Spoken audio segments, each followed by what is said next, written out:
this joint all our life, rest of our life, and we are not giving a thought. I want people, surgeons and the patients, to think this is the way to go.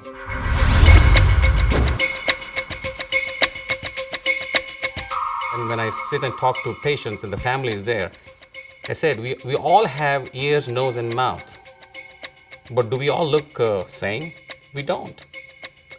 And we all think that knee all looks exactly the same, but their shapes are all different. One knee is not like the other knee. So we are trying to jam in a knee into everybody, making it say, this needs to work in this. It'll work, but initially body has a hard time. The way the conformist knee moves versus the way the traditional knee moves is a difference. It definitely feels more natural, and you get the sense that you're not dealing with the artificial knee. Whichever technology mimics the closest to the nature does better.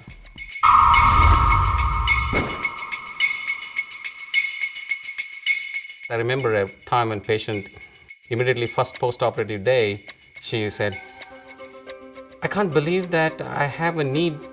She was comparing to the other side. I have this knee in me.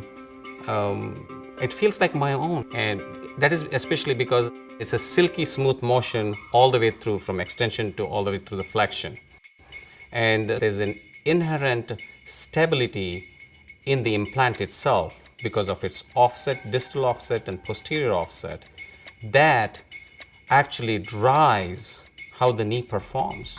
They come and say, it feels like my knee, especially going up and down the stairs. It feels like my knee. That's very important. And that they don't have the toggle you get in a traditional knee.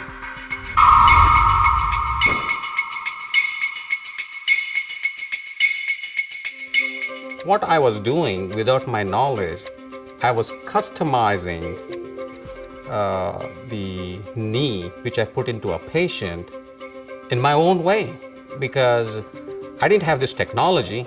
I didn't have a 3D printer in my office. So with the best way I could, I was customizing it.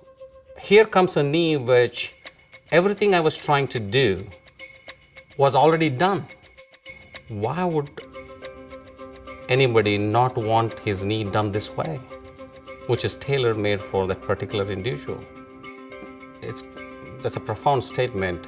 One day, most of the knees will be done this way. One day there will be a time when this could be the standard of care.